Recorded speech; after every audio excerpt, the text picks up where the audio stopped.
Puji Tuhan saya bisa ada di sini. Puji Tuhan saya dikasih kesempatan lagi.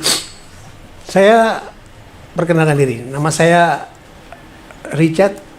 Kalau di dunia pelayanan, saya pelayanannya di penjara. Saya pelayanannya dari penjara ke penjara. Saya ada di seluruh penjara di Jawa Timur khususnya. Kemarin teman-teman saya juga sudah lagi berangkat ke Jakarta, ke Cipinang. Mereka pelayanan dari penjara ke penjara. Karena basicnya kita dari penjara, Tuhan izinkan kembali melayani di penjara. Jadi saya bersuka cita. Ya, saya bersuka cita anak saya bisa melayani di tempat ini. Karena buat orang seperti saya yang punya masa lalu yang tidak baik-baik saja, ya, satu ketakutan kita, anak kita seperti apa yang kita lakukan. Karena peribahasa berkata, buah jatuh tidak jauh dari pohonnya. Itu yang sangat saya takutkan dalam kehidupan saya. Saya takut, waktu saya punya anak, saya takut nanti anak saya jadi seperti saya. Jadi waktu saya bertobat, saya doakan terus, saya bawa dalam doa setiap hari. Tapi puji Tuhan, Tuhan baik. Tuhan luar biasa buat saya. Anak saya bisa melayani, melayani di tempat ini, di gereja sini. Saya bersuka cita. Karena manusia boleh berkata buah jatuh tidak jauh dari pohonnya, tapi rencana Tuhan itu beda. Rencana Tuhan buat kita semua itu rencangan damai sejahtera, penuh sukacita, buat orang-orang yang hidupnya benar dan takut sama Tuhan. Saya bersyukur sekali saya ada saat ini, dikasih kesempatan saat ini untuk berbagi kebenaran firman Tuhan. Kemarin juga saya baru pelayanan dari Pamekasan, Lapas Pamekasan. Jadi hari-hari saya 1 bulan itu kita selalu melayani. Sedikit saya bersaksi, keluar dari penjara, saya bingung apa yang mesti saya lakukan. Pikiran saya waktu saya di dalam penjara, intinya harus balas dendam. Pikiran saya, pikiran yang bukan pikiran kudus, bukan pikiran Kristus, pikiran orang dunia. Saya disakiti, saya harus balas. Itu dulu pikiran dunia. Marah, dendam, semua jadi satu. Itu pikiran saya. Waktu saya bebas, saya sempat cari teman saya apa semua. Tapi puji Tuhan, tidak Tuhan izinkan terjadi. Akhirnya saya ada satu komunitas, saya bertumbuh di situ. Saya bertumbuh dengan orang-orang yang satu server sama saya. Mereka juga asalnya dulu juga orang-orang dari penjara juga. Mereka hidup melayani Tuhan sampai dengan hari ini. Di setiap penjara yang ada di Jawa Timur ini, bahkan di luar Jawa Timur, teman-teman saya banyak melayani.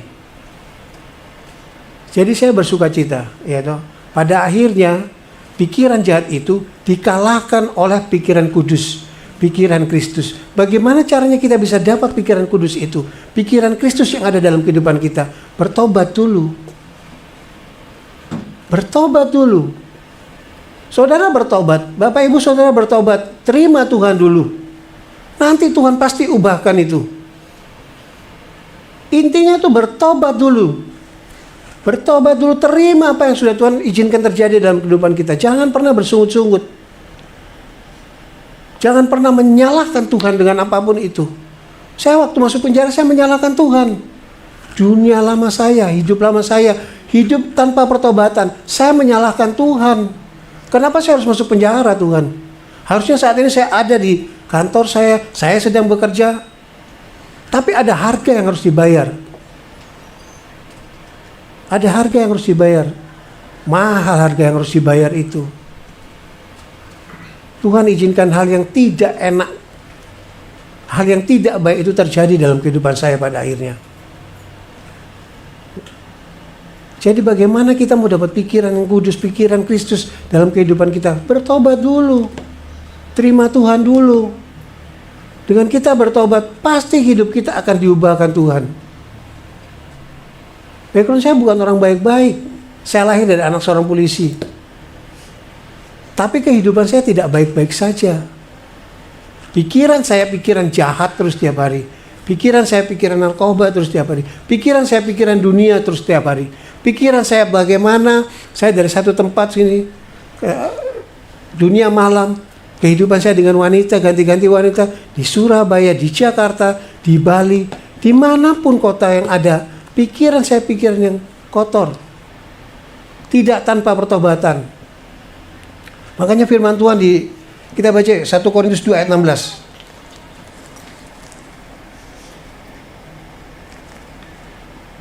Pentingnya kita untuk bertobat dulu. 1 Korintus 2 ayat 16. Sebab siapakah yang mengetahui pikiran Tuhan sehingga ia dapat menasihati dia. Tetapi kami memiliki pikiran Kristus. Saudara kalau mau dapat pikiran Kristus, saudara mesti bertobat, hidup dalam kekudusan. Cari Tuhan dulu, baca firman. Pentingnya kita baca firman ini supaya kita tidak gampang jatuh dalam dosa. Ada masalah mundur dari Tuhan, yaitu tidak suka sama mungkin sama gembalanya atau pekerjanya, pindah lagi di gereja. Saudara pindah-pindah seperti itu tidak akan membuat iman saudara bertumbuh. Saudara jalan di tempat pada akhirnya. Saudara mesti bertobat dulu. Bapak Ibu bertobat, cari Tuhan, hidup dalam kekudusan dulu. Nanti Tuhan tambah-tambahkan itu. Itu pentingnya kita baca firman ini loh. Supaya kita tahu pikiran Kristus, pikiran Tuhan. Apa yang Tuhan mau dalam kehidupan kita ada di sini. Tuhan bilang jangan takut. Kata-kata ini 365 di dalam Alkitab. Jangan takut itu 365. Berarti setiap hari yang Tuhan minta sama kita, jangan takut. Nikmati hidup ini. Setiap proses yang Tuhan izinkan terjadi dalam kehidupan Bapak, Ibu, Saudara, nikmati. Tuhan tahu batas kemampuan kita. Pencobaan-pencobaan yang Tuhan izinkan terjadi sama kita itu tidak melebihi batas kemampuan kita. Saya suka bilang di dalam penjara, waktu saya pelayanan, saya suka bilang sama mereka, berapapun hukumanmu, Tuhan tahu batas kemampuanmu. Ada yang dihukum 5 tahun, 7 tahun, gitu. Bahkan yang seumur hidup dia bilang, bagaimana kalau saya seumur hidup? Tuhan tahu batasmu. Gitu. Tuhan tahu yang terbaik buat kamu. Gitu. Seumur hidup kamu harus ada di dalam penjara. Tapi kan kita tidak tahu prosesnya ke depan bagaimana. Apa dan bagaimana planning Tuhan dalam kehidupan kita masing-masing kan kita nggak pernah tahu. Saya tidak pernah berpikir pada akhirnya saya ada di sini, berdiri di atas mimbar ini, berbagi kebenaran firman Tuhan sama saudara. Berbagi kebenaran firman sama Bapak Ibu. Saya nggak pernah berpikir dalam kehidupan saya untuk pada akhirnya saya hidup melayani Tuhan. Jauh dari pikiran saya. Tidak pernah itu terpikirkan dalam kehidupan saya. Jauh. Saya tidak pernah berpikir pada akhirnya saya bisa melayani Tuhan dari penjara ke penjara. Tidak pernah terpikirkan itu. Tidak pernah ada dalam angan-angan saya untuk hidup melayani Tuhan, nggak pernah. Saya tidak pernah berpikir, wah nanti saya melayani Tuhan di sini, di gereja ini, di penjara ini, di mana yang Tuhan izinkan saya melayani Tuhan. Nggak pernah itu. Karena saya menikmati dunia saya. Ini iblis. Yang iblis tawarkan pada kita selalu yang nikmat, selalu yang enak. Nggak ada yang nggak enak yang iblis tawarkan. Selalu yang nikmat. Itu kenapa waktu kita sudah ada di zona nyaman itu, kita menikmati apa yang dunia tawarkan, apa yang iblis tawarkan. Pada akhirnya kita merasa sayang mau keluar dari situ. Gitu. Sayang mau keluar, mau ninggalkan kehidupan lama kita merasa nggak enak. Eman-eman, rek. Iya tuh. Eman-eman. Padahal yang iblis tawarkan itu ujungnya pasti kematian. Kematian membawa ke dalam neraka. Ikut Tuhan nggak enak. Jangan saudara bilang sudah ikut Tuhan kok nggak enak. Ikut Tuhan lebih susah. Prosesnya itu loh. Jangan saudara pikir, waduh aku ikut Tuhan kok tambah soro yo, tambah susah yo. Itu prosesnya. Setiap orang di penjara, mereka bilang sama saya, Bung, saya kalau di penjara panggil Bung Marley, Bung, saya nggak kuat Bung jalani hukuman ini, nggak mampu saya. Suruh kamu bikin dosa siapa? Ya saya salah jalannya sudah, toh nikmati prosesnya. Tapi aku tidak kuat, Bung. Berdoa aja. Berdoanya bagaimana? Tuhan, panggil aku pulang ya Tuhan. Tidak mampu aku Tuhan. Gitu. Saya suruh dia berdoa begitu. Wah, jangan gitu, Bung. Kecem kalau doanya gitu loh. Terus mau bagaimana? Kita sudah salah. Sekarang kita dihukum. Ya toh. Terus kita nggak sambat nih nambah Tuhan. Tuhan tidak mampu aku, tidak kuat aku Tuhan. Ya berdoa, Tuhan panggil pulang toh. Jadi beres. Tidak merasakan sakit dan duka cita yang ada. Langsung pulang, tidak tahu pulangnya kemana. Iya, kalau pulang ke rumah Bapa di surga. Iya kan? Itu pentingnya kita hidup dalam kekudusan. Itu pentingnya kita baca firman. Hari-hari ini hari-hari yang gak baik, hari-hari yang jahat. Saudara masih mau begini-begini saja kehidupannya. Eman. Kenapa saya bisa bilang begini? Saya lihat dari diri saya sendiri. Sekian puluh tahun saya hidup dalam dosa. 20 tahun lebih hidup saya dalam dosa. 20 tahun lebih hidup saya dalam dosa. Semua sudah saya lakukan. Tidak ada yang tidak saya lakukan. Semua dosa. Dari yang baik saja sampai yang tidak baik-baik dan sangat tidak baik. Semua sudah saya lakukan. Tidak ada yang tidak saya lakukan. Saya bersyukur pada akhirnya Tuhan pilih saya. Dibanding beberapa teman saya yang Tuhan sudah panggil pulang. Mereka overdosis mati. Itu. Katakanlah 15 orang. Dari 15 orang ini cuma sisa 2. Sisa saya sama satu teman saya, dia melayani di Sidoarjo. Cuma sisa saya sama dia. Yang 13 ini, katakanlah 13 orang ini Tuhan panggil pulang. Kalau Tuhan panggil kita pulang dengan keadaan seperti itu, tidak hidup dalam Tuhan, tidak hidup dalam kekudusan, di mana tempat kita? Yang pasti bukan di dalam surga. Itu pentingnya saudara baca firman ini loh. Baca firman, gitu. Dunia ini makin gak baik-baik saja. Apalagi adanya handphone itu, media sosial. Semakin gampang orang akses apapun itu lewat HP, lewat media sosial. Yang penting ada kuotanya. Iya toh, kalau nggak ada kuota cari wifi tetangga. Iya toh. Semakin gampang orang mengakses apapun itu lewat handphone, lewat media sosial ini semakin gampang. Saudara mau cari konten yang bagaimana? Semua ada di sini. Konten tentang kekerasan, pembunuhan, semua ada. Pornografi, banyak. Itu kenapa hari-hari ini banyak orang salah jalan, khususnya anak-anak muda. Banyak mereka salah jalan. Pada akhirnya mengantarkan mereka yang Tuhan ciptakan Adam dan Hawa. Pada akhirnya Adam sama siapa, Joni kah? Apakah? Iya toh. Saya berteman sama mereka. Teman saya ada yang jadi seperti itu. Ya toh. Ada yang botis seperti itu. Ada yang buci juga seperti itu. Perempuan suka sama perempuan. Ada, saya bergaul sama mereka dulunya. Saya yang suplai ke narkobanya mereka dari saya. Saya bergaul. Ada satu salon besar di Surabaya. Ya toh. Orangnya seperti itu ya toh. Orang dari golongan pelangi, kalau orang sekarang bilang. Ya, kehidupannya seperti itu. Saya bergaul sama mereka, berteman sama mereka. Tapi saya tidak seperti mereka, karena saya masih waras. Saya masih suka perempuan, saya nggak suka laki-laki. Meskipun saya bergaul sama mereka, hari-hari ini semakin tidak karuan. Untung kemarin di Jakarta dibatalkan tuh. Ya toh, acara LGBT itu. Saudara lihat. Semakin gampang orang akses handphone ini, banyak kegunaannya.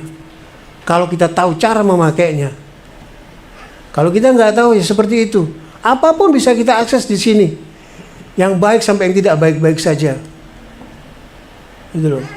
Saudara mau cari apa di sini? Posisi pikiran kita, waktu pikiran kita pikiran yang kudus, pikiran tentang Tuhan, kita cari tentang Tuhan di sini. Coach rohani yang kita cari. Tapi waktu pikiran kita sedang kosong, yang kita cari pasti hal-hal yang negatif. Yang pasti pornografi lah sudah. Itu yang terjadi hari-hari ini. Jadi jika kita tidak waspada, ya dengan pikiran kita, iblis dia tuh Punya 1001 cara supaya saudara jatuh dalam dosa. Saya kasih satu kesaksian. Waktu saya masih muda, masih bujang, belum menikah. Saya punya sepupu perempuan, dia diundang nih. Dia diundang untuk pujian. Gereja yang undang dia. Dia berangkat sama saya punya teman, 2 orang. Dia berangkat. Tempatnya di Delta Plaza. Waktu itu tempatnya di Delta Plaza. Dia datang, dia bilang, aku mau pergi misi di gereja. Di mana? Di Delta Plaza. Tahun-tahun itu mungkin belum banyak gereja kebaktian di mall. Tapi mereka sudah ada. Dia datang ke sana. Dia masuk. Waktu dia masuk, ya, karena ini anak dari kecil, saudara sepupu saya ini orang yang takut sama Tuhan. Gitu. Jadi waktu dia masuk, dia lihat nuansa gerejanya sudah beda. Nuansanya sudah hitam semua. Suasananya sudah beda, cara penyambutannya sudah beda. Gerejanya gelap. Dia tanya sama teman saya yang laki, "Fit, ini mau ngapain? Nyanyi kok gini gerejanya? Gak beres ini." Ya toh? Dengan berbagai macam cara dia disuruh masuk, dia bilang gak mau sudah. Dia bilang, Tuhan tolong, Tuhan tolong. Pikiran dia cuma lari sama Tuhan aja. Dia minta tolong sama Tuhan. Ya, mereka tetap nggak izinkan dia untuk keluar. Dia mau keluar, mereka nggak izinkan dia untuk keluar. Sampai akhirnya ada perlawanan, teman saya bawa gitar mau berkelahi itu. Gitarnya mau dipukulkan ke petugasnya itu. Di depan pintu begitu. Akhirnya sepupu saya yang perempuan ini lari. Dia lari keluar. Dia lolos sampai parkiran. Teman saya ngikutin, dikejar. Pada akhirnya datang security, aman lah. Mereka pulang. Dia cerita sama saya. Waktu itu sih kita belum hidup dalam Tuhan. Pikiran masih pikiran dunia. Jadi saya pikir, mungkin adalah gereja seperti itu, Fer. Enggak lah, ini gereja nggak benar. Ini gereja setan kali ini. Itu dulu, waktu saya masih bujang. Belum menikah. Baru-baru ini, ya, ada teman laki-laki, anak masih muda, dia dapat undangan ke gereja. Siapa yang tidak mau diundang datang ke gereja, dikasih uang 2.600.000. Kamu tak kasih uang 2.600.000, datang ke gerejaku ya. Setiap kita hari-hari ini, siapa yang tidak mau uang? Semua pasti mau. 2.600.000 nilai yang cukup besar. Bisa dapat handphone baru mungkin. 2.600.000 diterima. Anak muda dia pikir kapan lagi ada orang bodoh dikasih duit 2.600.000, diembat sama dia, diambil sama dia. Nanti kamu datang ya, oke. Nomor handphone berapa? Oke, semua. Dia datang ke gereja ini. Oke, dia datang di daerah PTC tempatnya. Dia datang ke situ, dia kebaktian, pulang dari situ, hidupnya dia berubah. Sedikit-sedikit dia kumat, sedikit-sedikit dia kumat. Akhirnya panggil pendeta berdoa. Panggil pendeta doa. Tetap susah untuk melepaskan roh yang ada dalam dirinya. Roh yang sudah ada dalam pikirannya. Pikirannya sudah diikat sama kuasa gelap. Dia susah untuk keluar dari situ. Lihat cara kerja iblis. Diiming-imingi doang 2.600.000. Akhirnya didoakan, dia sadar. Dia mulai cerita. Tapi kadang-kadang dia kumat. Akhirnya dia cerita. Kamu kenapa bisa begini? Oh, saya dikasih duit 2.600.000. Terus saya datang kebaktian. Kebaktiannya bagaimana? Ruangannya gelap. Gak ada apa-apa, gelap aja.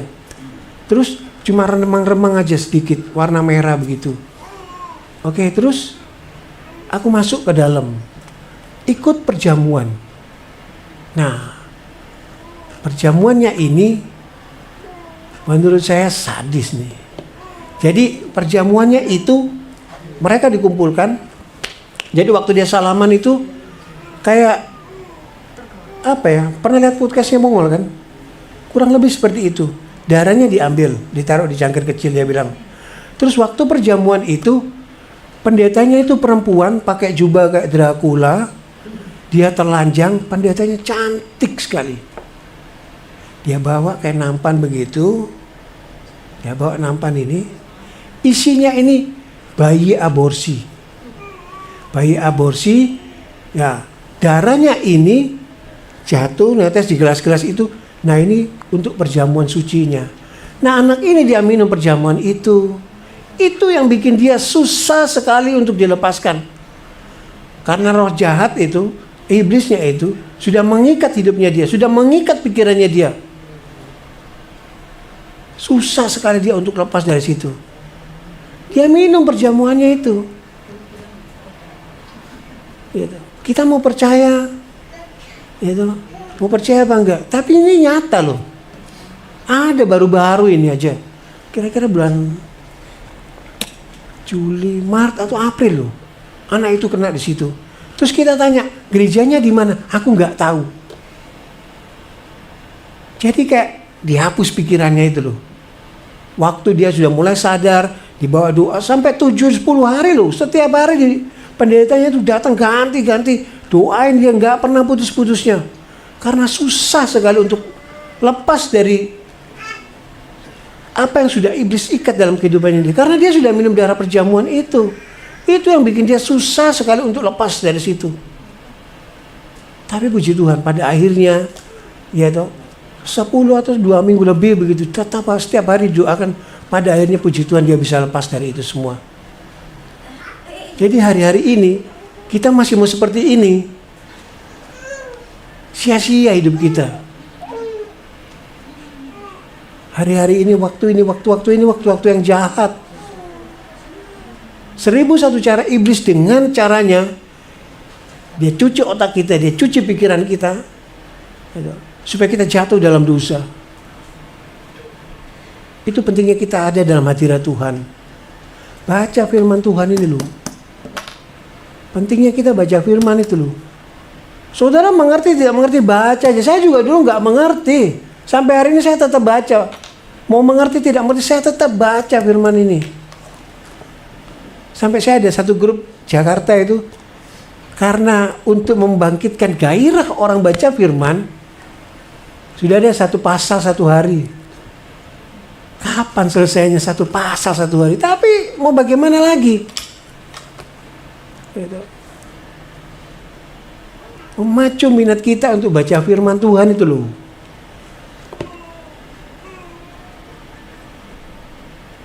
Saudara masa kalah sama orang di penjara? Betul loh, saudara saya kasih tahu. Hari-hari ini di penjara luar biasa loh. Mereka mungkin gak terbebas, mereka hidup dalam terkukung. Tembok penjara yang tinggi, teralis besi yang kokoh itu. Akses mereka terbatas. Tapi lihat mereka di penjara. Setiap pagi mereka datang cari Tuhan. Mereka tahu mereka orang yang kalah. Mereka tahu mereka orang yang salah. Mereka cari Tuhan. Mereka datang doa dengan berbagai macam motivasi. Ada motivasi yang sungguh-sungguh cari Tuhan.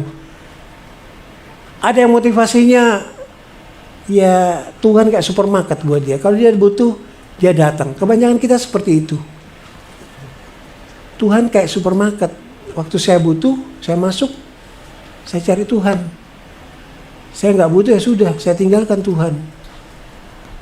Nanti waktu ada masalah, Tuhan yang kita salahkan. Itu pentingnya kita koreksi diri kita. Benar nggak kita hidup di hadapan Tuhan? Orang-orang di penjara pada hari-hari ini, mereka begitu cinta Tuhan. Lapas Pamekasan baru itu ada sekolah Alkitab loh. Di penjara kita adakan sekolah Alkitab. Ada satu sekolah teologi di Surabaya ini, dia yang bantu untuk pembelajarannya lewat Zoom. Salah satu kegunaan HP itu tadi loh. Ya kan, lewat Zoom. Mereka pakai HP, pakai laptop. Mereka sudah wisuda. Nanti kalau mereka bebas, mereka bisa melanjutkan untuk ambil S1-nya. Lapas Pamekasan baru. Rutan wanita di Porong. Mereka sudah wisuda. Ya, mereka sudah wisuda. Mereka tetap cari Tuhan. Kapan Bung diadakan lagi? Saya bilang, data dulu berapa orang, nanti kita adakan lagi. Ya. Mereka rindu cari Tuhan. Mereka tahu mereka orang-orang yang kalah. Mereka tahu mereka orang-orang yang salah. Mereka rindu untuk ada pertobatan dalam kehidupan mereka. Kalau kelasnya selalu penuh. Kelas pembelajaran selalu penuh. Sekarang di Madiun lagi ada kuliah juga. Madiun Lama, iya. Yang ikut di Madiun Lama itu kasusnya ngeri-ngeri, Pak. Ngeri-ngeri, Bos. Hukumannya seumur hidup. Gitu. 10 tahun. Tapi mereka sadar mereka orang yang salah, mereka orang yang kalah. Mereka bertobat, mereka cari Tuhan. Mereka coba rubah cara berpikir mereka. Yang terpenting dari kita itu cara berpikir kita ini loh, dirubah dulu. Mindset kita itu harus berubah. Cara pikir kita mesti berubah. Nggak bisa kita begini-begini saja. Masa Bapak Ibu Saudara kalah sama orang di penjara? Saya kalau datang pelayanan mereka ada di gereja, mereka baca Alkitab. Mungkin kita bisa bilang, iya karena mereka tidak ngapa-ngapain. Kehidupan mereka tidak ada pekerjaan.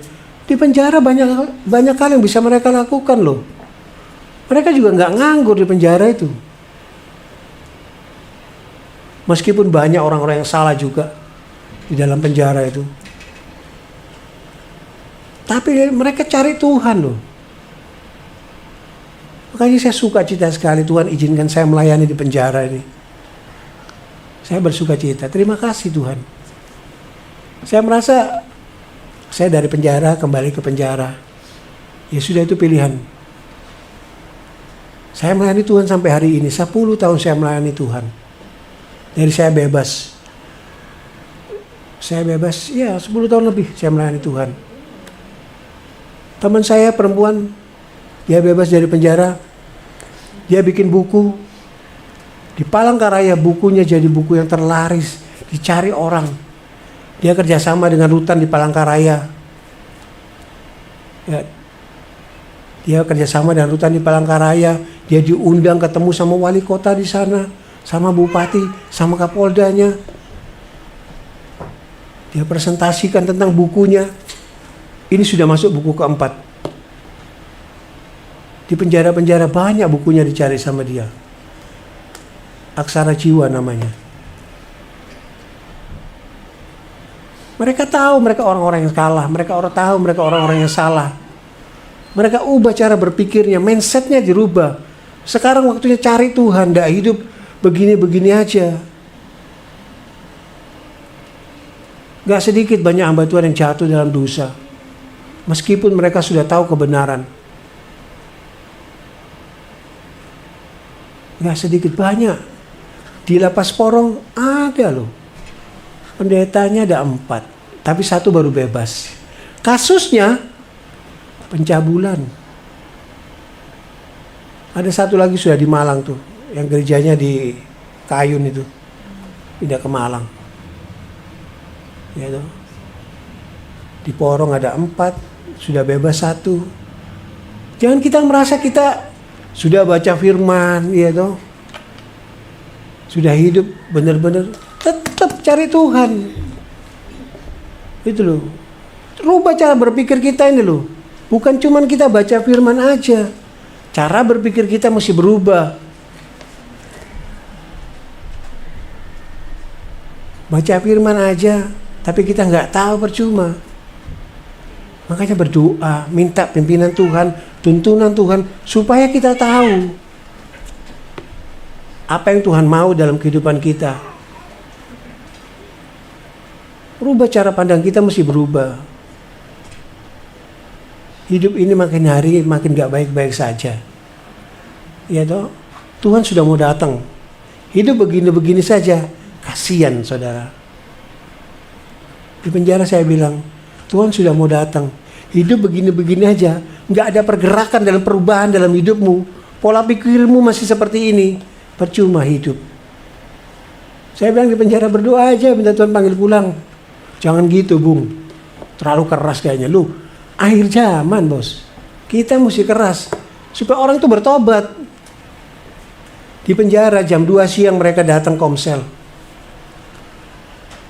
Mereka datang komsel jam 2 siang. Habis dihitung, mereka dimasukkan lagi, dihitung. Selesai jam 1 mereka keluar. Mereka komsel sampai sore. Hari-hari ini di penjara mereka isi dengan seperti itu. Hal-hal yang seperti itu. Mereka cari Tuhan, mereka baca firman. Mereka melakukan kehendak Tuhan. Kemarin di Pamekasan tuh ada yang tanya, Bung, kalau saya bebas, saya mau sekolah Alkitab bagaimana? Ada yang tanya seperti itu. Oh, gampang. Kamu bebas dulu aja. Nanti hubungin saya. Nanti saya bantu deh. Karena kita kerjasama dengan satu sekolah teologi di Surabaya ini. Mereka kasih kemudahan-kemudahan buat kita. Khususnya buat para warga binaan yang ada di penjara itu. Ini saatnya pola pikir kita mesti berubah. Mindset kita mesti berubah. Hidup ini waktunya berlari. Mengejar kekudusan Tuhan. Bukan waktunya jalan santai ya toh. Toleh kiri, toleh kanan, enggak. Ini waktunya kita sprint nih. Ya toh. Kayak F1 tuh udah kenceng aja toh. Ada waktunya berhenti di pit stop. Ya toh. Dicas lagi sama firman Tuhan. Selesai caur. Kenceng lagi udah. Tanggung-tanggung saudara. Hidup begini-begini saja. Kenapa saya bilang begini? Saya merasakan. Saya merasakan hidup saya seperti apa dulu dan sekarang. Makanya saya bisa bilang seperti itu. Bukan saya menggurui saudara, enggak. Saya berbagi pengalaman hidup saya. Dulunya saya seperti apa. Sekarang saya seperti ini. Semua anugerah Tuhan. Semua karena kebaikan Tuhan. Banyak contoh di Alkitab juga kok, orang-orang yang jatuh. Ya toh. Simpson jatuh karena wanita. Raja Salomo, orang yang paling berhikmat. Ya. Jatuh karena terlalu banyak istrinya. Raja Daud yang hidupnya sangat dekat dan berkenan pada Tuhan. Dia jatuh pada dosa perzinahan, pembunuhan. Ya toh. Itu kenapa hari-hari ini cari Tuhan. Rubah pola pikir saudara ini, berubah. Sudah bukan waktunya lagi kita ini seperti bayi yang dikasih susu. Firman Tuhan berkata seperti bayi yang dikasih susu. Enggak. Sudah waktunya kita makan makanan yang keras. Sudah waktunya kita cari Tuhan sekarang ini. Tuhan sudah mau datang. Kita begini-begini aja. Duh. Sayang bener. Hidup satu kali tidak berbuat yang terbaik buat Tuhan tuh. Sayang sekali. Saatnya berubah. Doa malam datang. Gitu. Datang cari Tuhan.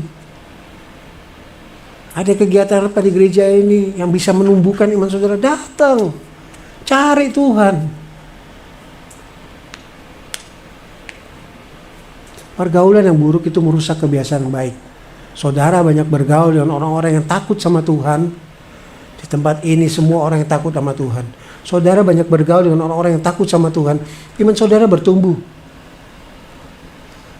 Betul saya bilang. Iman saudara pasti bertumbuh. Saya bebas dari penjara. Saya coba cari satu komunitas. Karena teman saya bilang kamu mesti cari komunitas. Karena kalau kamu gak cari komunitas yang hidupnya takut sama Tuhan, kamu pasti kembali ke kehidupan lamamu, dosa lamamu. Saya cari satu komunitas. Saya masuk komunitas pelayanan ini, pelayanan ini. Saya coba masuk di pelayanan orang-orang gelandangan, apa semua, orang-orang pinggir jalan. Kayaknya bukan apa ya, dasek gitu loh. Saya bilang feel-nya nggak dapet di sini. Sampai akhirnya saya ada di satu komunitas yang isinya mantan semua. Orang-orang yang pernah bermasalah dengan hukum di negeri ini. Pembina rohani saya kasus mutilasi. Iya. Teman-teman saya kasus pembunuhan, gitu. Berbagai macam kasus. Kita ada di satu komunitas ini. Itu pentingnya kita ada di satu komunitas. Saudara ada di rumah Tuhan di sini, di gereja Usop Kana ini, bersyukur saudara. Belajar untuk bertumbuh di sini, jadi berkat bagi orang di luar sana. Tuayan di luar ini banyak, pekerjanya sedikit. Saudara ini pekerjanya Tuhan. Kalau saudara ada di rumah Tuhan ini, saudara dibimbing di sini, digembleng di sini, bertumbuh saudara. Kayak firman Tuhan bilang itu, talenta. Ada yang 1 talenta, 2 talenta, 3 talenta. 2 talenta jadi 4, 3 jadi 6. Bertumbuh itu namanya. Jangan jadi satu yang dipendam dalam tanah. Pada akhirnya dipenyahkan dari hadapan Tuhan. Udah waktunya kita nggak main-main sama hidup ini. Udah waktunya sekarang ini kita nih cari Tuhan. Saudara nggak mau kan jatuh dalam dosa kayak gereja setan itu. Kejadian ini real loh, nyata loh. Baru-baru aja loh betul. 2 minggu lebih loh itu anak didoakan sampai akhirnya betul-betul dia bisa lepas dari itu semua. Mungkin terakhir saya dengar kabarnya dikirim pulang ke rumah orang tuanya di luar pulau. Itu loh. Jadi hari-hari ini saudara mesti hidup dekat sama Tuhan lah. Cari perkenanan Tuhan dalam kehidupan saudara. Belajar untuk mengalami Tuhan. Saudara kalau nggak mengalami Tuhan, iman saudara nggak bertumbuh. Ada masalah saudara kalah. Ada masalah saudara mundur. Hadapi segala masalah yang ada itu. Permasalahan ada itu tidak melebihi batas kemampuan kita. Masa saudara kalah sama orang-orang di penjara itu? Dihukum 5 tahun, 7 tahun. Di rutan wanita. Namanya rutan wanita, berarti penjara khusus wanita. Ada satu perempuan. Orang hebat dia dulunya sebelum masuk penjara. Hukumannya 16 tahun setengah. Ini belum kasus terakhir ini. Belum kasus terakhirnya. Waktu saya pelayanan dia bilang, "Bung, gimana?" Gitu. Bagaimana sih? Ya menikmati berkat Tuhan aja sudah. Mau bagaimana lagi? Mau tidak mau harus dijalani. 16 tahun setengah loh hukumannya. Perempuan. Belum tambah kasus terakhirnya. Tak bilang, aduh bisa tembus 19 loh ini. Udah 19, kebanyakan kamu itu. Lu tuh sepiro sih? 20. Tak bilang jadilah sesuai imanmu aja, kurang ajar kok nih. Saya dikata kurang ajar kok nih. Dulu saya bilang, nanti kalau putus, paling lah kasusmu ini saya bilang, ya 1,5 tahun lah. Udah nggak usah banding lah. Janganlah. Saya orang tahu hukum kok. Saya harus banding. Tak bilang begini, situ tahu hukum. Ya, saya juga tahu hukum. Tapi situ belum pernah dihukum, saya sudah dihukum. Ustalah, nurut omonganku, ojo banding. Dia tetap banding. Akhirnya jadi 3,5 tahun. Putusan berikutnya itu mengikuti putusan pertama. Akhirnya tambah. Jadi 16,5. Sudah dibuang pindah ke lapas di Malang, loh, Kacuk di Malang. Dikembalikan ke sini karena masih ada satu kasus lagi. Tapi lihat hari ini, wah dia sukacita, dia bilang sudahlah, dihadapi semualah. Berimanlah, Tuhan pasti tolong. Dulu dia juga nggak mampu jalani hukumannya. Tahun-tahun pertama, tahun kedua. Tapi pada akhirnya dia berserah sama Tuhan. Wis serahno Tuhan ae wis, dilakoni ae. apa yang jadi dijalani. Yang penting sekarang hidup benar di hadapan Tuhan. Selebihnya urusannya Tuhan. Iya betul, saya bilang. Hidup benar dulu di hadapan Tuhan. Berkat itu tinggal ngikuti aja. Mujizat itu tinggal mengikuti aja. Yang penting kita hidup benar di hadapan Tuhan. Buang pikiran-pikiran yang gak benar ini. Jauh-jauh dari kehidupan kita. Udah gak waktunya lagi. Hidup ini berjalan. Udah waktunya kita berlari kejar kekudusan Tuhan ini loh. Udah waktunya. Jangan nanti waktu Tuhan datang kita nggak katut, ya toh. Waduh, eman lu. Kalau saudara mengaku anak kerajaan surga, saudara mengaku anak kerajaan Allah, apa sih yang bisa diperbuat sebagai anak kerajaan Allah? Baca firman Tuhan, datang setiap ibadah, di rumah juga ambil waktu untuk baca firman Tuhan. Berapa banyak kita habiskan waktu kita dengan handphone ini? Kita buka Instagram kita buka Facebook kita nonton YouTube. Ya toh. Berapa banyak waktu kita habiskan untuk hal yang sia-sia seperti ini? Kenapa saya bilang sia-sia? Impactnya buat saudara apa? Dampaknya buat imanmu itu apa?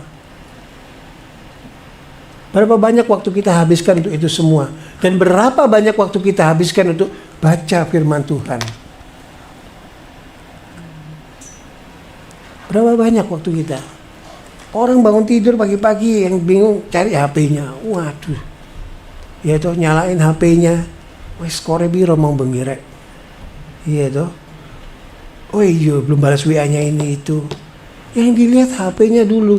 Doa dulu sama Tuhan, mengucap syukur. Masih bisa bangun di pagi hari itu loh.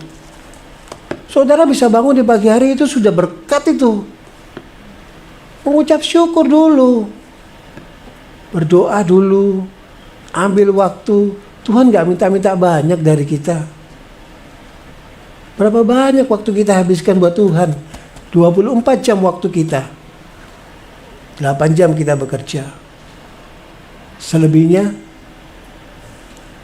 berapa banyak waktu kita habiskan? Iblis, dia punya 1001 macam cara lewat ini media sosial. Makanya saya banyak belajar.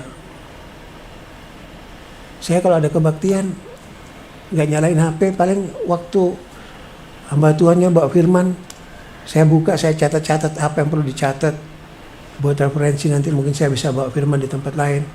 Itu. Selebihnya saya belajar untuk taat. Gak pegang-pegang HP waktu ada kebaktian. Bukan saya merasa saya lebih baik, enggak lah. Saya juga banyak belajar dari Bapak Ibu Saudara. Kita belajar sama-sama untuk hidup kudus di hadapan Tuhan. Untuk mempunyai pikiran-pikiran yang benar di hadapan Tuhan.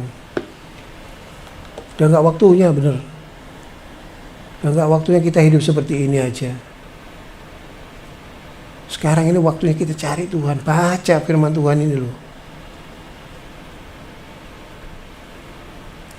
Saya waktu di penjara, saya habiskan waktu saya untuk baca firman Tuhan ini 8 bulan. Waktu saya ada di penjara Madiun.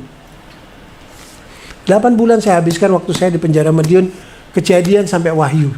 Sampai hari ini saya tetap baca firman Tuhan.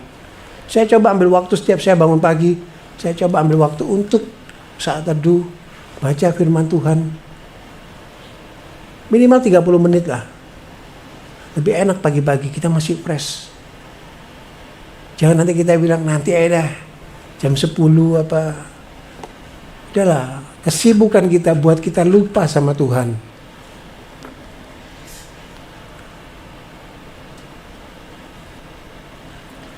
Kesibukan kita pada akhirnya buat kita kurang memprioritaskan Tuhan dalam kehidupan kita. Orang-orang yang tidak memiliki pikiran kudus, ya toh. Orang-orang yang tidak memiliki pikiran Kristus. Coba kita buka di 2 Korintus 4.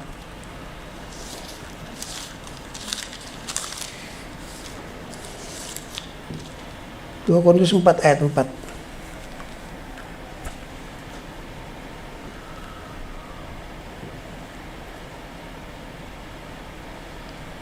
yaitu orang-orang yang tidak percaya, yang pikirannya telah dibutakan oleh ilah zaman ini, sehingga mereka tidak melihat cahaya Injil tentang kemuliaan Kristus yang adalah gambaran Allah. Orang-orang yang tidak percaya, yang pikirannya telah dibutakan oleh ilah zaman ini. Salah satunya ini loh, media sosial, ilah zaman ini.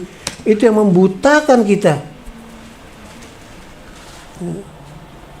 Sampai kita tidak melihat cahaya tentang kemuliaan Kristus.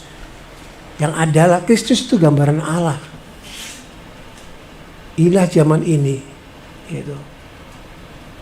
Makanya Bapak Ibu Saudara, udahlah. Bukan waktunya lagi kita bermain-main seperti ini. Sudah waktunya saat ini kita cari Tuhan. Hidup dalam kekudusan. Buang sudah pikiran-pikiran yang buruk itu. Coba kita untuk fokus sama Tuhan saat-saat ini. Baca firman Tuhan. Masa nggak bisa sih 3 pasal aja setiap hari? 3 pasal setiap hari, 1 tahun habis loh. 3 pasal 1 hari, 12 bulan, Kejadian sampai Wahyu, tamat. Orang seberang bilang katam. Gitu loh.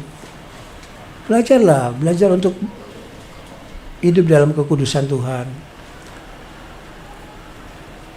Jadi pada waktu Tuhan panggil kita pulang tuh, kita punya apa yang bisa kita berikan sama Tuhan.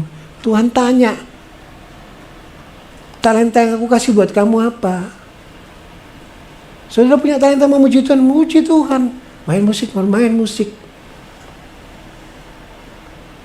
Di rumah saya, di keluarga saya, semua penyanyi gereja, istri saya, anak saya di sini, ya, orang tua saya, adik saya, semua penyanyi gereja.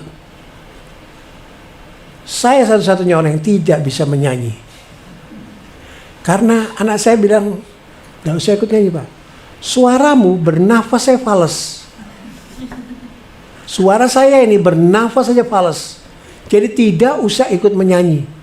Jadi kalau mereka lagi pujian apa, saya suka lihat gini, tuh Tuhan, sajanya aku kepingin loh kayak gitu Tuhan. Tapi apalah daya, suara ini tidak nutut Tuhan. Bernafas saja saya fales, kata anak saya tuh. Jadi WL itu. Bernafas saja fales.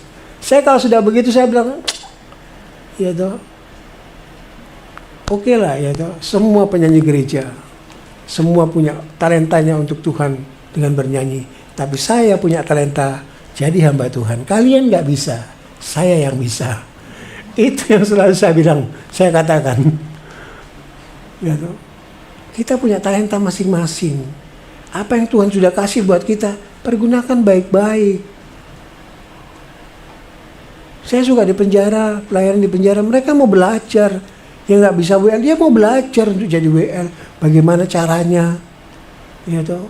Yang nggak bisa main musik, dia belajar main musik. Kenapa kamu mau main musik? Aku kalau bebas nanti mau ngelayani di gereja, aku main musik. Dia belajar main keyboard, ya toh. Kenapa kamu mau belajar jadi WL? Aku nanti bebas, aku mau jadi WL, jadi singer lah di gerejaku. Itu yang dilakukan. Hari-hari ini pertumbuhan iman di penjara luar biasa. Masa kita kalah sama orang di penjara itu? Di Medaeng itu, penjara Medaeng, sampai tidak muat tempatnya. Sampai di luar-luar. Gerejanya sudah dibangun, dibongkar.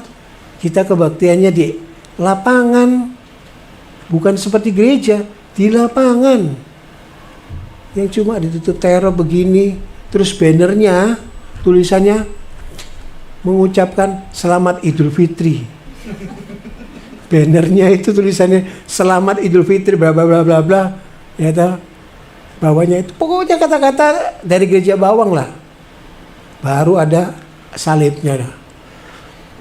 Tapi buat saya nggak apa-apa, itu jauh lebih baik daripada kita beribadah di gereja di Medaeng itu. Cuman internet kita aja yang bisa dengar firman. Kalau kita di lapangan begitu, mereka semua dengar kebenaran firman yang kita sampaikan. Kita nggak tahu benar Tuhan. Ada teman saya baru masuk kemarin, kasusnya ganja 1,5 kilo sama sabu. Dia WA saya, Papa Yun kapan kesini? Oh, nanti ada waktunya. Dia orang Muslim. Dia bilang sama saya, aku mau ke gereja, boleh? Boleh. Kenapa enggak? Boleh ke gereja. Gerejanya setiap hari apa? Kamu datang. Setiap ada kebaktian kamu datang. Nanti waktu saya datang kita ketemu. Itu yang saya katakan sama dia. Kita nggak tahu planningnya Tuhan. Kita kebaktiannya di lapangan begitu. Firman disabut. Kita tinggal menabur aja. Pertumbuhannya itu terserah Tuhan. Tapi dia teman saya pada akhirnya dia telepon. Di penjara masih ada telepon. Saya mau gereja. Berarti ini kan berkat ya toh. Itu loh. Menabur aja. Pertumbuhannya itu serahkan Tuhan. Ada yang menabur, ada yang menuai, gitu. Ada yang menyiram. Semua itu sesuai kapasitasnya masing-masing. Jadi pesan saya buat saudara, hidup dalam pertobatan, hidup dalam iman pertobatan kepada Yesus Kristus. Membuat kita dimampukan untuk memisahkan pikiran-pikiran yang tidak baik, pikiran-pikiran yang tidak kudus. Kemudian menunggal dengan pikiran Tuhan, tahu dan sadar kehendak Tuhan, tahu isi hati Tuhan dalam kehidupan kita, dan tahu kerinduan Tuhan atas hidup kita. Terima kasih, Tuhan Yesus memberkati.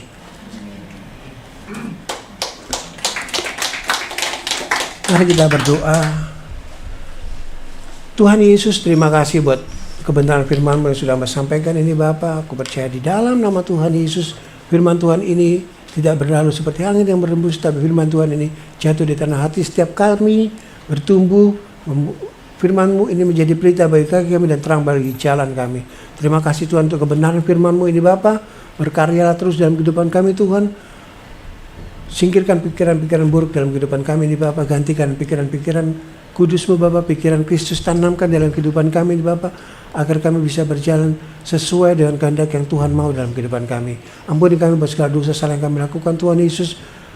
Pakai hidup kami jadi berkat bagi banyak orang di luar sana Bapa. Terima kasih Tuhan Yesus. Di dalam nama Tuhan Yesus kami berdoa dan mengucap syukur. Haleluya. Amin.